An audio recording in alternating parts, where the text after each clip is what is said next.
Hi, welcome to my channel. എല്ലാവർക്കും സുഖമല്ലേ? അപ്പം ഞാനിന്നിവിടെ ഉണ്ടാക്കാൻ പോകുന്നത് ഫുഡ് കസ്റ്റാർഡിൻ്റെ റെസിപ്പിയാണ്. അപ്പം ഞാനിവിടെ ഒരു കപ്പ് പാലെടുത്തിട്ടുണ്ട്, 2 കപ്പ് പാലെടുത്തിട്ടുണ്ട്.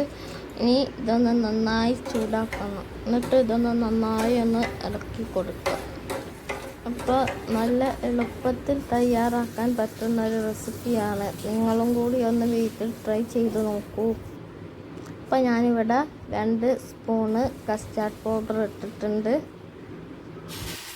ഇനി ഇതൊന്ന് നന്നായി ഒരു കട്ടയും കൂടി ഒന്നും ഇല്ലാണ്ട് നമുക്ക് ഇതൊന്ന് നന്നായി ഒന്ന് കുറച്ച് വെള്ളം ചേർത്തിട്ട് നന്നായി ഒന്ന് മിക്സ് ചെയ്യുക. ഇത് കട്ടൊന്നുമില്ലാണ്ട് നല്ലപോലെ ഒന്ന് മിക്സ് ചെയ്യണം. അത് നന്നായി ഒന്ന് നമുക്ക് മിക്സ് ചെയ്തെടുക്കാം. അപ്പം എൻ്റെ വീഡിയോ ആദ്യമായി കാണുകയാണെങ്കിൽ സബ്സ്ക്രൈബ് ചെയ്യാൻ മറക്കല്ലേ. അപ്പോൾ ഇതൊന്ന് കട്ടൊന്നുമില്ലാണ്ട് നന്നായി ഒന്ന് ഇളക്കി കൊടുത്തിട്ടുണ്ട്. ഇനി നമുക്ക് നേരത്തെ എടുത്ത് വെച്ച പാലൊന്ന് സെറ്റാക്കി കൊടുക്കാം. പാലൊന്ന് നല്ലോണം ഒന്ന് ഇളക്കി കൊടുക്കുക.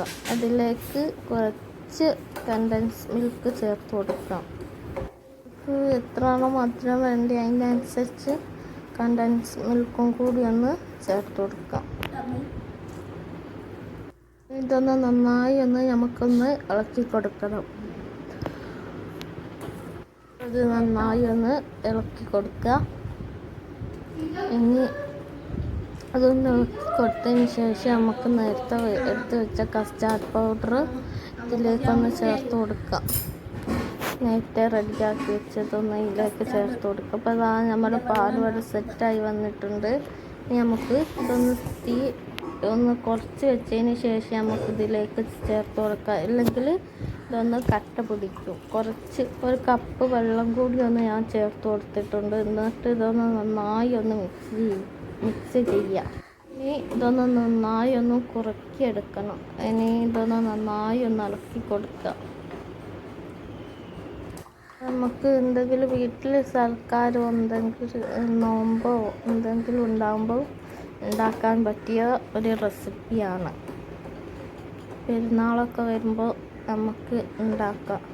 അപ്പോൾ അതൊന്ന് നന്നായി ഇവിടെ സെറ്റായി വരുന്നുണ്ട്. ഇനി ഇതൊന്ന് നന്നായി ഒന്ന് ഇളക്കി കൊടുക്കാം. അപ്പോൾ നമ്മുടെ ഇതെല്ലാം കൂടി ഇവിടെ സെറ്റായി വന്നിട്ടുണ്ട്. ഇനി നമുക്ക് ഇതൊന്ന് ഓഫ് ചെയ്തിട്ട് ഒന്ന് ഫ്രിഡ്ജിലേക്കൊന്ന് തണുക്കാൻ വേണ്ടി വെക്കാം. ഇനി നമുക്കിതിലേക്ക് വേണ്ടത് കുറച്ച് 2 സ്പൂണ് കസ്കസും കൂടി ഒന്ന് ചേർത്ത് കൊടുക്കാം. ഇനി ഇതൊന്ന് നന്നായി ഒന്ന് മിക്സ് ചെയ്ത് കൊടുക്കാം. ഇതിലേക്ക് 2 റോബസ്റ്റ് കട്ട് ചെയ്തത് ചേർത്ത് കൊടുക്കാം. റോബസ്റ്റ് കട്ട് ചെയ്ത് ചേർത്ത് കൊടുത്തിട്ട് ഇനി നമുക്ക് ഇതിലേക്ക് കുറച്ച് പച്ചമുന്തിരി കട്ട് ചെയ്ത് ചേർത്ത് കൊടുക്കാം. കുറച്ച് പച്ചമുന്തിരി കട്ട് ചെയ്ത് ചേർത്ത് കൊടുത്ത് ഇനി നമുക്ക് ഇതിലേക്ക് ആപ്പിള് കട്ട് ചെയ്ത് ചേർത്ത് കൊടുക്കാം. 2 ആപ്പിൾ കട്ട് ചെയ്ത് ചേർത്ത് കൊടുക്കാം. എന്നിട്ട് ഇതൊന്ന് നന്നായി ഒന്ന് നമുക്കത് മിക്സ് ചെയ്യാം, ഇളക്കി കൊടുക്കണം. അതൊന്ന് സെറ്റായി വന്നിട്ടുണ്ട്. ഇപ്പോൾ നമ്മുടെ വീഡിയോ ആദ്യമായി കാണുകയാണെങ്കിൽ സബ്സ്ക്രൈബ് ചെയ്യാനും ലൈക്ക് ചെയ്യാനും മറക്കല്ലേ. അപ്പോൾ അടുത്ത വീഡിയോയിൽ കാണാം. ഓക്കെ, ഇൻഷാ അല്ലാ. അസ്സലാമു അലൈക്കും.